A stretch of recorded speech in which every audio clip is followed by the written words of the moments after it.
So Leute, Schluss jetzt, ja? Jetzt wird hier ordentlich nach deutschem Muster gearbeitet. Things are not going well for Europe. Civil confidence is declining rapidly, and anti-European parties are quickly gaining popularity. The UK will have a Brexit referendum, and the Greek debts need renegotiating again. Europe is disintegrating, and there are extremely vicious forces, centrifugal forces, tearing us apart. But Yanis Varoufakis has a rescue plan, a new pan-European movement for a fresh start for the European ideal from the bottom up. Es una vergüenza todo esto. Esto no es una crisis, es un robo generalizado. This is Backlight. Welcome to the eye of the European storm.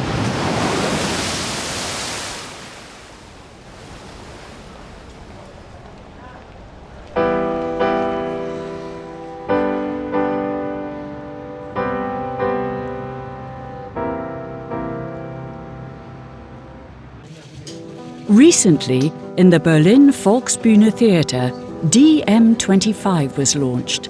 It's a protest movement founded by former Greek Minister of Finance Yanis Varoufakis, who is also known as the terror of European finance and the political establishment. Friends, comrades, ladies and gentlemen, Julian Assange is tonight with us. All the reputable progressive and contrary thinkers are present, either in the flesh or by video connection. The floor is yours. Like Julian Assange, the mayor of Barcelona, Ada Colau, del poder financiero y de los intereses especulativos, and Slavoj Zizek, the philosopher. We cannot do it alone in one country. If the enemy is neoliberal Europe, our act has also to be a pan-European act. They are gathered under the inspiring leadership of Varoufakis, expert by experience. From his confrontations with the Eurogroup and the politics of Brussels, he concludes that it's time for radical change in Europe. Only this can save the old European ideal of progress and solidarity from the technocrats and return it to the citizens. Guten Abend, Volksbühne. Guten Abend, Berlin. Guten Abend, Deutschland. Guten Abend, Europa. There is something rotten in the European Union. That the great deceit is threatening the peoples of Europe, their future, their communities, the very idea of Europe as a realm of shared prosperity. The great deceit, right in the heart of our disintegrating European Union, is very simple. We have a top-down political decision-making process, which is being presented as apolitical, technical, procedural, neutral. Why? To deny Europeans democratic control over their money, finance, working conditions, environment, and communities. How did we allow, as Europeans who cherish democracy, how did we allow this to happen? Only 6 months. That's how long Yanis Varoufakis was Minister of Finance in Greece. But it was enough to make him famous for his unorthodox behaviour. The members of the Eurogroup, the European Bank and the IMF, didn't like him one bit. As a minister of the left-wing Syriza government, he tried to renegotiate the system that had victimised Greece and southern Europe. But it was in vain. We had an opportunity, a small window, but nevertheless a significant window of opportunity to reboot Europe, not just Greece. And that's why we were crushed, because the European Union institutions were not interested. They were actually positively opposed to the idea of rebooting Europe. So either now we take this program or project of rebooting Europe at the European level, or Europe disintegrates.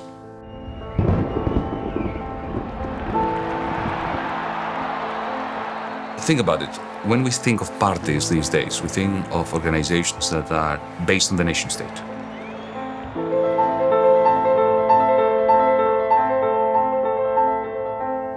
I can guarantee you that even if you won the election, then you find yourself in government but not in power, not sufficient power to implement what you said.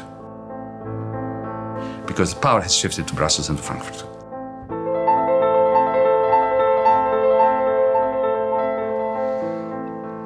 There is no contradiction in saying that we need to Europeanize the solution to these crises of debt, of banking, of low investment and so on.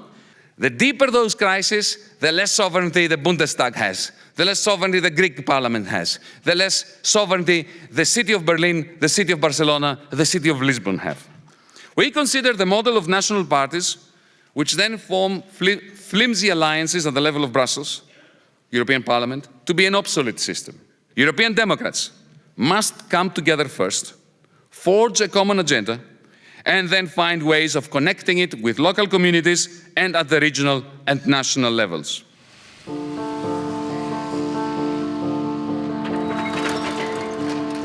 Yanis Varoufakis is calling on European democrats to cooperate in changing Europe while it's still possible. Connecting with all sorts of local activist groups is essential to organising democratisation. In the Spanish town of Pontevedra, in Galicia, we find an initiative that has been tackling the establishment, and tackling it hard. Spain's Prime Minister, Mariano Rajoy, himself a former Pontevedran, had granted a new 60-year concession to an extremely polluting paper mill. So the action groups involved with the initiative have declared him persona non grata. They have cut down the eucalyptus trees that had been planted for the mill in the surrounding hills. In anger, Prime Minister Rajoy sent an outraged letter to the newspapers, but the mayor of Pontevedra didn't look impressed. Es simpático, dice. Estoy absolutamente seguro de que algún día, ojalá no muy lejano, algún alcalde de Pontevedra, ojalá que el actual, dice, planteará la retirada de esta declaración que nada aporta a la ciudad. A eso le puedo contestar, ¿eh? Claro, si revoca su decisión y defiende que en los pontevedreses tengamos derecho a recuperar la ría, le sacamos la palabra no grata, la declaración de no grato inmediatamente.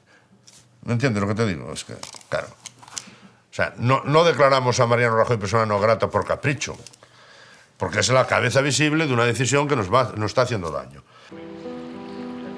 The mill, Enche, is discharging poisonous waste into the river mouth that is vital to the fishermen of Pontevedra. Mi padre y mi abuelo y mi bisabuelo. Soy de la quinta o la sexta generación de pescadores de aquí de Pontevedra. ¿De niño ya ibas con tu padre? Sí, y a razón de que en los años, casi los años 70, aquí con la introducción de la fábrica, empezó a escasear el pescado y empezó a escasear empezaron a venir enfermedades a los moluscos. Daros cuenta de que se trabajaba primero con pino. Las resinas de los pinos se blanqueaban con cloro, se usaba mercurio y se abría, se tiraba a caño libre. Millones y millones de toneladas de agua directamente a una zona tan sensible, tan prístina como es una ría. Y se tuvieron que ir. Se necesita papel. Bueno, la realidad es que no están fabricando papel. Están fabricando pasta de papel y la están exportando a Alemania, donde fabrican papel. Y el papel que se consume en Galicia no viene de la pasta de Ence, viene de otras fábricas que están instaladas en el Estado español y donde no hay oposición vecinal. Pues no necesitamos más fábricas de pasta de papel. Eso está claro. Y es una falacia decir, en Galicia tiene que haber una fábrica de pasta de papel porque hay muchos eucaliptos. La realidad es, en Galicia hay muchos eucaliptos porque hay una fábrica de pasta de papel. Esta noticia cayó como una bomba en Pontevedra por la cantidad de años, ¿no? Y obviamente sí que hay intereses de los grandes partidos en este tema. Y yo creo que son las cloacas del Estado las que están detrás de esta decisión, ¿no? Y ahí me estoy refiriendo, en cloacas del Estado me refiriendo a intereses económicos que en algún momento incluso fueron de de financieros de Galicia. Aquí estuvieron detrás una Caixa Galicia, que era, digamos, la caja de ahorros más potente de Galicia. Fue presidente del comité de empresa, estuvieron haciendo una campaña mediática en contra del gobierno municipal y a favor de la permanencia. Luego, ahora son empresarios vascos, pero luego, claro, hay un consejo de administración y hay unos accionistas que lo que quieren es rentabilidad económica y, por lo tanto, eso está por encima de los intereses de los ciudadanos, ¿no? No tiene sentido. Desgraciadamente, en Galicia, que es un país dependiente, nosotros decimos que es una colonia porque aquí se manda todo lo que sobra.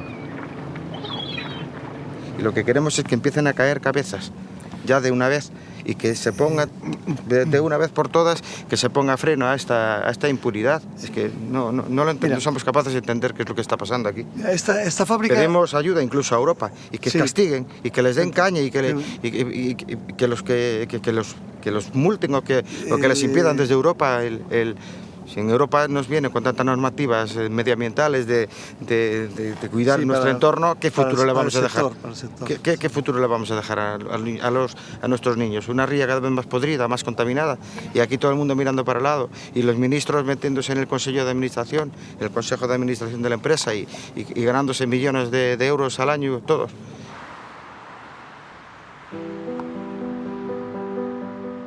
We travel to Cologne to get an analysis of what went wrong with Europe and its politics.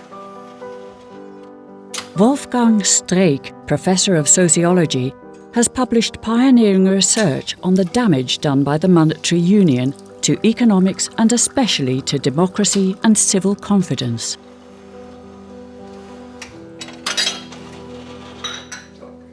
Ja, ich möchte aber doch am Anfang sagen, man muss Europa auf der einen Seite und die Europäische Union und dann die Währungsunion, das muss man getrennt behandeln. Ja? Wenn man zum Beispiel heute sagt, jemand, der die Währungsunion für eine Katastrophe hält, sei ein Anti-Europäer. Ja? Da werde ich immer böse, weil ich habe in 4 europäischen Ländern gelebt und mich wohlgefühlt. Und die europäische Kultur und die europäische Zivilisation sind 2000 Jahre alt. Selbst die unfähigsten Politiker können das nicht zerstören. Wir reden also über den Zustand der Europäischen Währungsunion, die aber auch nicht einmal identisch ist mit der Europäischen Union. Ursprünglich war diese Währungsunion die war schon von Anfang an eine problembeladene Konstruktion. Jeder, der da reingegangen ist, hat sich etwas anderes darunter vorgestellt. Und manche haben sich 2 unvereinbare Sachen gleichzeitig darunter vorgestellt. So hat jeder, der da drin ist, sein eigenes Programm. Und dieses Programm muss dann mit Hilfe eines institutionellen Systems sozusagen umgesetzt werden, das in sich selber widersprüchlich ist insofern, als es nicht auf alle Länder gleichermaßen passen kann. Zurzeit befinden sich diese ganzen Länder in einem Dauerkonflikt, in welche Richtung eigentlich diese Währungsunion interpretiert werden soll. Man kann sagen, nach Süden oder nach Norden. Ja?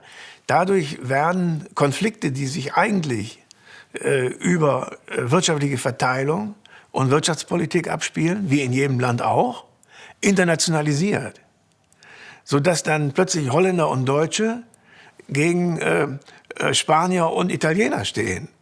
Und die ganze Errungenschaft der Nachkriegsjahre, dass wir in Europa keine internationalen Konflikte mehr haben, sondern nur noch Domestic Conflicts innerhalb der eigenen Länder, ist vorbei. Plötzlich wird der Klassenkonflikt, den man vorher in den einzelnen Ländern jeder auf andere Weise abgearbeitet hat, verwandelt sich wieder in einen internationalen Konflikt. Und so ein Wahnsinn ist aus diesem System entstanden, das man uns verkauft hat als letzten Schritt in der Einigung Europas. The origins of the European Union were like OPEC, the Organization of Petroleum Exporting Countries. It was a cartel. So when you add... Now, the important point here is this, that a cartel, what does a cartel do? What does OPEC do? It tries to stabilize and regulate the price at a level which is consistent with the interests of its corporations. its corporate entities. Right? So you try to set the price substantially above cost and keep it stable and prevent competition between the members of the cartel. Now, to keep the price of steel in Northern Europe stable, when steel was being produced in Belgium, in Holland, in Germany, in Northern Italy, in France, you had to keep the exchange rates constant. So there was an absolute need for monetary union. Well, ladies and gentlemen, here the euro comes. I'm not against a common currency. I was against this common currency and the design of this euro. So when I saw the Maastricht Treaty, I thought to myself, oh my God, what are we doing here? We are going to recreate the process that leads to a major boom and then a major bust, and the institutions will not be there to absorb the shocks. And then what happens? So I was utterly against this euro. What happens when you lock a weak currency with a strong currency together, a weak economy with a stronger, more developed economy together? Initially, there is a tsunami of money going from the surplus country to the deficit country. Now, that gives a false sense of wealth to the deficit country. They think, oh my God, look, my house now is worth so much, so many Deutschmarks here in Greece, euros, same thing. And that makes you get another credit card, spend more money, import more stuff from... So it's like vendor financing. It's like going to a car dealer and saying, I don't have the money, I want your car, give me the money to buy your car. And they do. And at some point, when some random event causes the breakdown of confidence in the banking system, like Lehman Brothers in 2008, then suddenly this recycling stops. The bankers from the surplus country stop financing the debt-fueled growth of the periphery, of the deficit country, and then suddenly those bubbles burst and all hell breaks loose.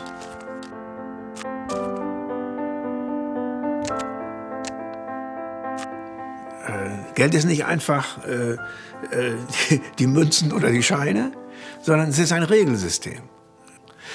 Und dann sozusagen kann man sagen, die Institution Geld ist in unterschiedlichen europäischen Staaten in unterschiedliche Settlements zwischen Kapitalismus auf der einen Seite und Gesellschaft auf der anderen Seite eingebettet. Frankreich hängt davon ab, dass der französische Staat sozusagen erheblich ins Defizit gehen kann, um den sozialen Frieden und das Wachstum, was ja oft dasselbe ist, zu verteidigen. Italien hängt davon ab, dass man sehr starke Gewerkschaften, insbesondere in kleinen Betrieben und im öffentlichen Dienst, zufriedenstellen kann, indem man denen Konzessionen macht. Beides in Frankreich dann auf Kosten der ausländischen Währungsstabilität, die man aber, nachdem man vom Gold abgekoppelt ist, durch nominale Abwertungen einfangen kann. In Deutschland war das wieder anders. Deutschland ist seit dem Kaiserreich praktisch sozusagen eine Exportökonomie. Wenn es und wir haben viel zu viele Industriebetriebe, gemessen am Durchschnitt der entwickelten Industriegesellschaften, die exportieren. Das heißt, Deutschland ist ein Land, das ist institutionell und historisch auf eine stabile Währung geradezu eingestellt. Ja? Jetzt kann man sagen, Deutschland ist stabilitätsbesessen und muss es sein, weil Gewerkschaften, Banken und so weiter, alles da, Sparer, die sparen, ja, alles darauf angepasst. Holland zum großen Teil auch. Wenn Sie jetzt auf diese Tradition ein einheitliches Geldsystem setzen, dann knirscht das an allen Ecken und Enden. We didn't have any interest in confrontation, as I said in my first Eurogroup, and I meant it. I really seriously meant it. Our objective was one, to find common ground with our European partners, with the Troika. But that was not what the Troika was interested in. On the 30th of January, 3 days after I became finance minister, Dijsselbloem was very clear when he came to my office, either you accept the program as is, in other words, pretend that nothing happened on the 25th of January when we were elected, or your banks close. Very simple. Think about it.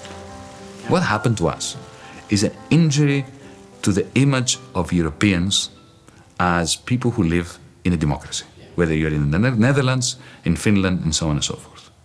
We were elected. Why were we elected? Because the previous program had failed. It's not that the Greeks suddenly became radical leftists. I thought that would be considered straightforward, and let's now argue as to what the common ground is. No. Both Dijsselbloem and Schäuble immediately countered my simple and moderate proposal for common ground by saying elections cannot be allowed to change the program. Yeah. Now, your viewers, our viewers in the Netherlands may disagree entirely with me. But the very notion that an incoming, freshly democratically elected finance minister is told that the election that brought him there cannot be allowed to interfere with the existing economic policy that he's going to be running, that he was elected to be running, is a major affront to European democracy.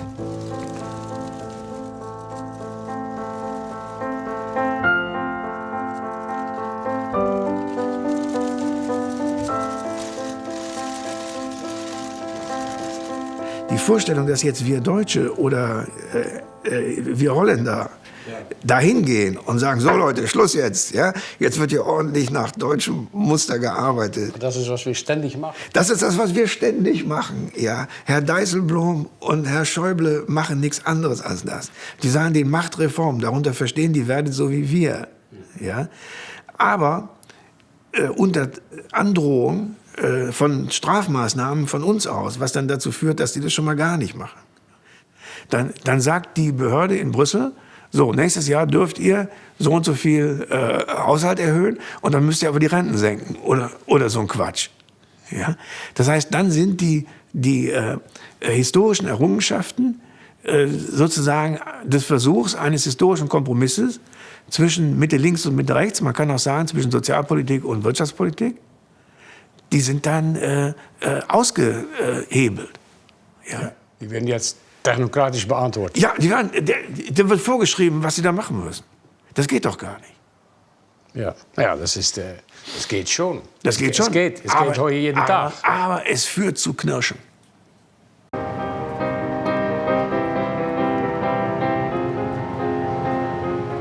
The cracks are showing. In the United Kingdom, a referendum will be held on June the 23rd on the Brexit, Britain exiting the European Union. In the City of London, the largest financial centre of the world, people are getting nervous. The administration of the most powerful square mile in Europe is in the hands of the City of London Corporation. It's like a state within the state, a private enterprise with its own mayor and its own police. These people support Europe outright.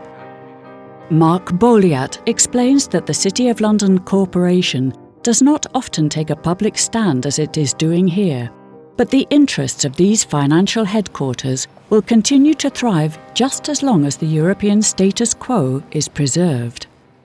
We thought it was important for the City of London Council to express a view, for it to be fully debated.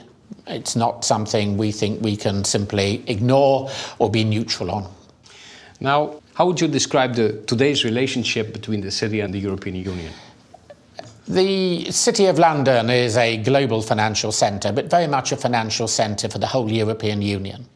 There is no other financial centre in Europe that gets remotely as big or as important as the City of London. That's not boasting particularly. We just happen to be good at financial services in the same way that other countries are good at doing other things. So there are many businesses that run the whole of their European operations from London.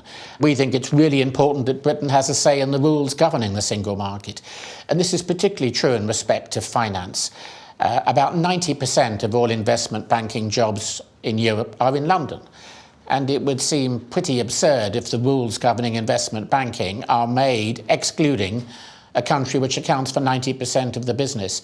We need to be at the table. We don't want to be like Norway, waiting for the European Union to say, these are the rules, please comply with them.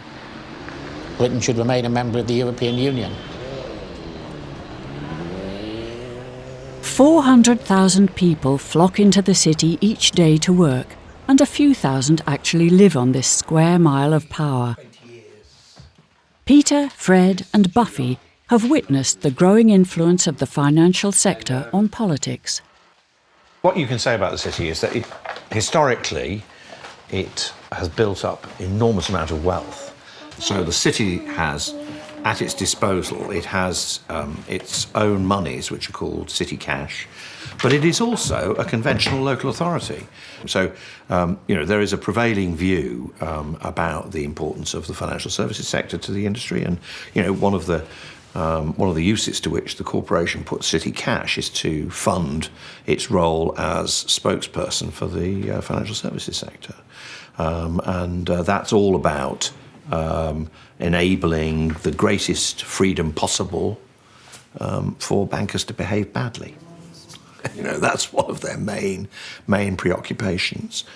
If you think about the circumstances leading up to the crash, the debates about financial regulation, you'd have even Labour members of the Labour governments running through '97 to up until the time of the crash, boasting about their efforts to make it easier for the financial services sector to do business, and they'd dress up in the finery and go to the Mansion House dinners. The Mansion House, which is the seat for the Lord Mayor of London. Go along to the dinners and set it all out in speeches and be warmly applauded, and so it went on. Praise silence for the Prime Minister.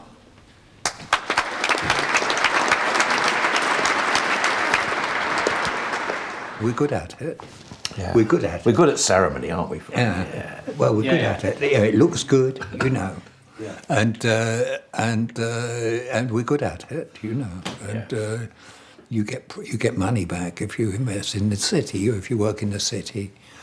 You're going to do well, So, my Lord Mayor, these are new times, and new threats need new measures. Integrity will be absolute. Thank you. So, Labour Party leaders love to come to city parties. All over Europe, a generation of old-fashioned social democrats had to make way for new leaders. It is known as the period when social democracy shed its ideological feathers. In the end, social democrats could no longer be distinguished from bankers.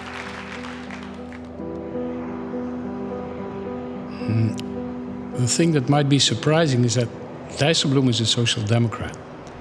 What happened to social democracy in a broader sense, with Blair and the likes? What went wrong? Is it greed? Is it a failed ideology, maybe? Did it become obsolete? One word in answer: financialization. I think that's what has caused social democracy to lose its soul and to become irrelevant. What do I mean by that is this. Think of the greats of social democracy, like Bruno Kreisky and Willy Brandt. What were they in the business of? They had a very clear view of the importance of mediating between capital and labor, between profits and wages, of using the state in order to create some kind of social contract between employers and employees, between those who own the means of production and those who work them. And then financialization rears its ugly head sometime in the 1980s. So, and what's financialization? The deregulation of bankers, of the finance sector, of financial institutions, where the state turns a blind eye to practices that were creating Ponzi growth of the bank's profits. So suddenly, people like Tony Blair, Schroeder, the great and the good, in the second phase, after the Kreiskys and the Brandts had been removed from power, they thought to themselves, why struggle to squeeze some value out of industry and make ourselves inimical to the industrialists when we can make a lot of more money for the state by allowing bankers to go crazy and simply tax them a little bit. A few crumbs off their table, their table was full of dough. We can fund the health system, education system. So this is how Tony Blair's government truly increased spending on National Health Service, on transfers to poorer Brits and so on and so forth. Shredder did the same. But not by doing what Social Democrats of the past were doing, mediating between capital and labor, but by letting the bankers go berserk and using their a very small part of their hyper profits to fund the social welfare state. Ideologically, they believed that they were on the side of history. Oh, by the way, their campaigns were funded by the same people, which for them, they had justified it. We're doing good things, we're funding the welfare state. If those bankers who are also doing well, it's a win-win situation. There's no real risk because we have new financial instruments that make risk dissipate throughout the planet. And we're doing these wonderful things. We are on the side of the progress of history.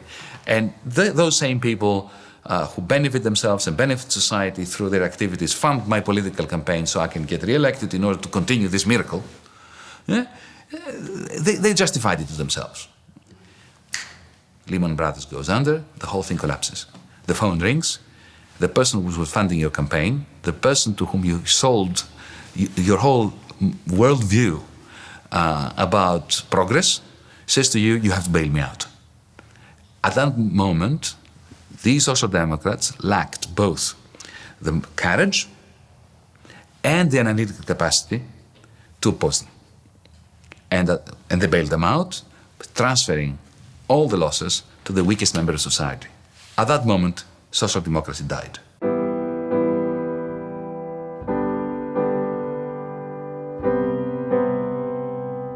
Ich habe das mal übertrieben ausgedrückt, aber ich glaube, es ist nicht ganz übertrieben, dass wir sozusagen nach der Krise versucht haben, den Süden einzureden, sozusagen ihre lokale Korruption gegen die Großkorruption des internationalen Finanzmarkts einzutauschen. Das ist ja nicht so, dass die Welt, die wir uns da in dem finanzialisierten Kapitalismus zusammengestrickt haben, dass die nicht korrupt wäre. Ich behaupte, die ist bis in die Knochen korrupt. Ja? Und dieser sogenannte Modernisierungsprozess geht wirklich darum, welche Art von Korruption sozusagen dort vorherrschen soll. Let me relate to you a pivotal moment. It happened a few weeks after I assumed the finance ministry. It was a discussion with a person who is very high up in the Troika. And this person said to me that my criticism of what had been happening in Greece all these years was completely right. And that the program that this person had spent the whole day trying to impose upon me to accept can't possibly work. It can't possibly work. These were the words. I thought, my goodness. But you've got to understand that we have invested enormous political capital in it. And we can't go back. And your credibility, even pointed the finger, my credibility as a finance minister of Greece depends on accepting it. To understand what happened in all those years, Wolfgang Streeck feels we should go more deeply into history. The root of the problems is to be found not in the 2008 financial crisis, but 30 years before that. Ich habe so diese Vermutung, dass eigentlich in allen 4 großen Mittelmeerländern in den 70er Jahren ein Fenster gegeben hätte, in dem man die traditionellen Strukturen hätte durchbrechen können. Das war die Zeit, in der der Salazar-Faschismus in Portugal zu Ende kam, der Franco-Faschismus in Spanien, die Militärdiktatur in Griechenland, alles so Mitte 70er, Ende 70er Jahre. Und als in Italien die Situation bestand, zum ersten Mal nach dem Krieg, dass die Kommunistische Partei Italiens sozusagen in die Regierung einbezogen worden wäre, mit dem sozusagen Linkskatholiken Aldo Moro, der dann ermordet wurde. Und dieses Spiel beendete. Das war das Ende dieses Fensters. Was ist dann passiert? Passiert ist, dass der Norden Europas diesen Ländern gesagt hat, sozusagen, kommt zu uns. Ja? Lasst die Finger von irgendwelchen revolutionären Spielereien. Wir eröffnen euch Zugang zu unseren Märkten. Wir geben euch Subventionen, aber haltet Ruhe.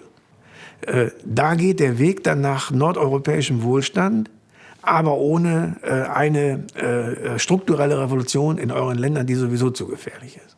Man kann sogar behaupten, dass diese Währungsunion eigentlich das vorgebeugt hat. Die Währungsunion ist interessanterweise sozusagen zunächst mal der Schlussstein dieser Eingliederung des Südens in den Norden. So war die eigentlich auch gedacht. Ja? Und gleichzeitig sollte dann mit Hilfe, sagen wir mal, der als neutral vorgestellten harten Währung diese Regierungen gezwungen werden, von oben nachzuholen, was von unten nicht erlaubt wurde. Come to us, said the North to the South. But then one day the credit had run out and the dream was shattered. From that point, people started talking about the southern European debts, and Greece even had to be bailed out. But for whom were the rescue packages really intended? It was not a bailout for Greece. The average German, the average Dutch person, the average member of parliament believed that this was solidarity for the grasshoppers in Greece, who were lazy all these years, doing nothing, and now we have to bail them out because this is what you do. But of course we hate them for it. But of course it was not money for the Greeks, it was money for the grasshoppers in Frankfurt and in Paris. In der Luft lag, sozusagen, wenn ihr brav seid und haltet die Leute still mit Konsumentenkrediten, ja, und was man auch als Klientelismus beschreiben kann, gechannelt über den privaten Sektor. Ja? Wenn ihr jetzt sozusagen Ruhe gebt, dann kann euch nichts passieren. Und wenn es dann mal hart auf hart kommt, lag in der Luft, dann wird irgendwie eine Lösung gefunden. Und da haben die Deutschen gesagt, ach, schauen wir doch mal in den Vertrag. Ja? Was steht denn da? Ach, da steht doch No Bailout. Habt ihr doch alle unterschrieben. Gibt's auch keinen Bailout. Ja. Nicht wahr?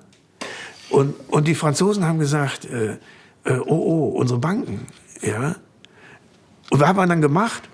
Dann hat man in den sogenannten Rettungsprogrammen mit Kreditzusagen vom Norden an den Süden in die Lage versetzt, sozusagen Kredite an den Norden zurückzuzahlen. Und zwar an die Banken. An die Banken. Ja.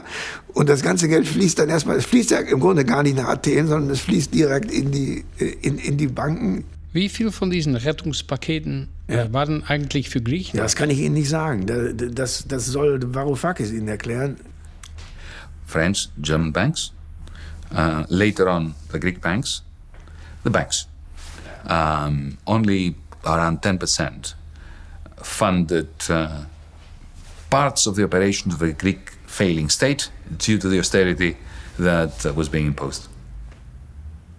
Yeah. It was not a bailout for Greece. It was a bailout for Deutsche Bank, Societe Generale. It was an attempt by Mrs. Merkel not to have to go a second time to the Bundestag and ask for a second bailout for the banks.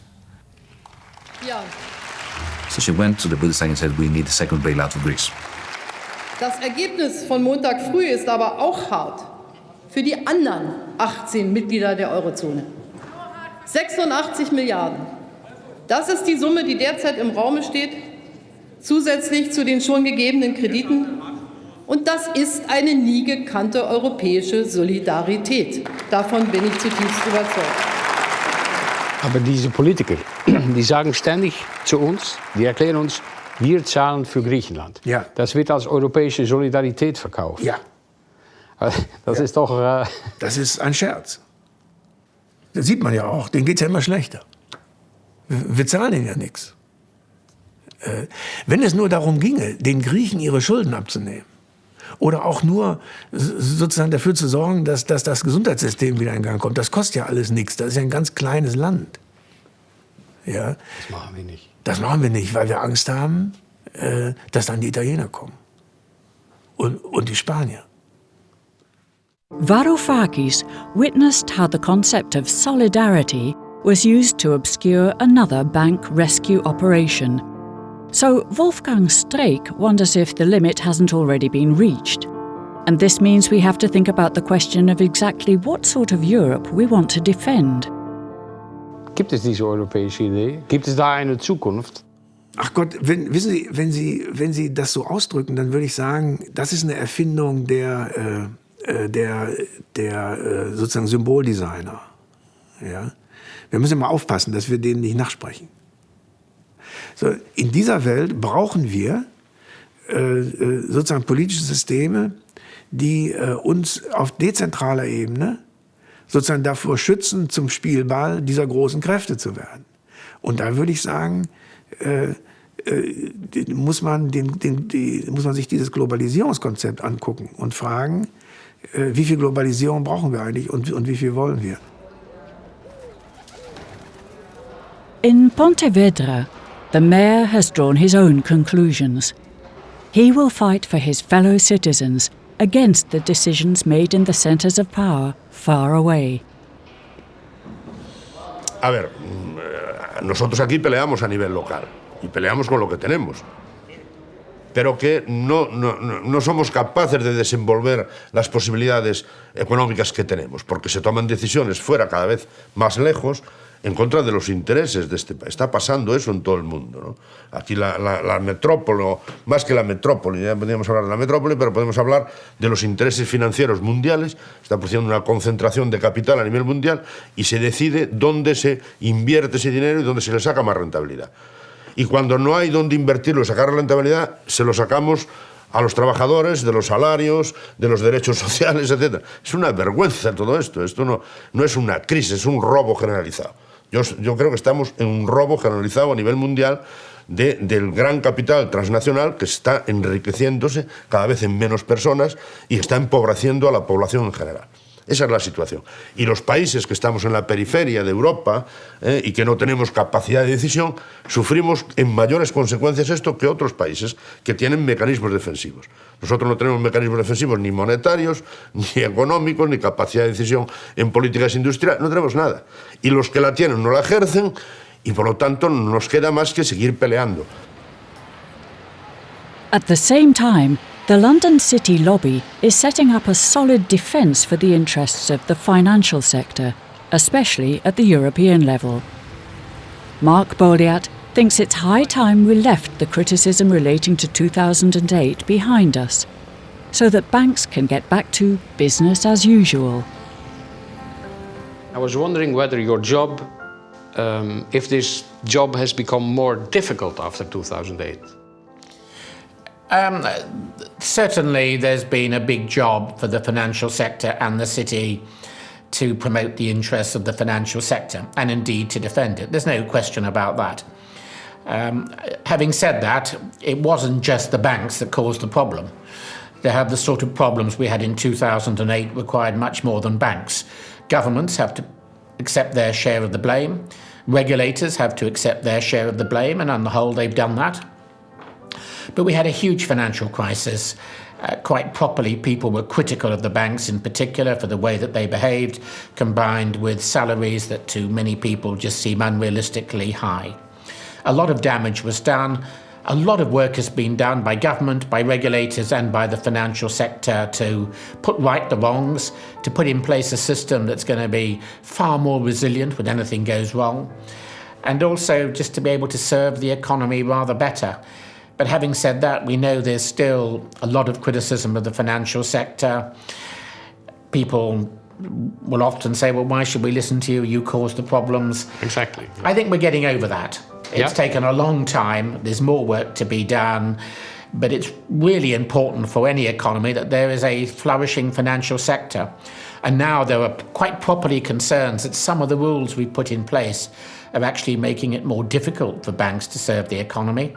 Whether it's the money laundering rules that are making it difficult for small businesses to open bank accounts, whether it's rules on whether it's money laundering or capital requirements, which means that the banks are not able to do as much as they would want to do with small business lending.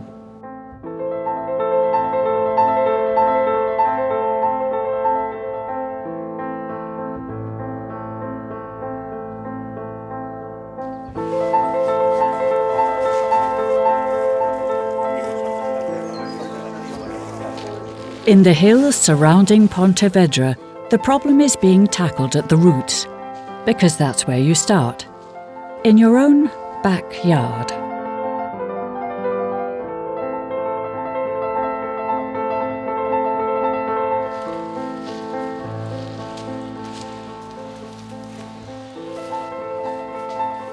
Creo que entendemos que o modelo forestal que se está dando aquí na Galiza está moi vinculado á presencia de unha papeleira como ENCE. Entón entendemos que é necesario defender o bosque autóctono.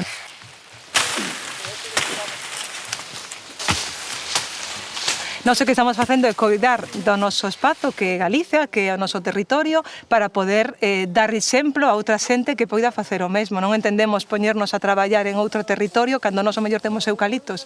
Nas nosas terras temos eucaliptos, temos que eliminálos primeiro na nosa terra, primeiro temos que traballar sobre o noso para posteriormente poder transformar a sociedade, incluso en sinerxia con outras entidades a nivel europeo que son similares a nós, poder traballar, pero dende a nosa realidade, a realidade galega.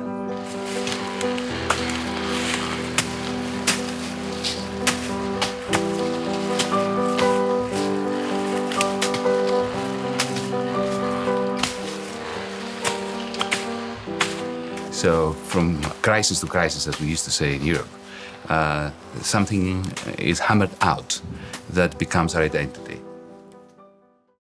Ich hoffe, dass Ihnen das Video gefallen hat.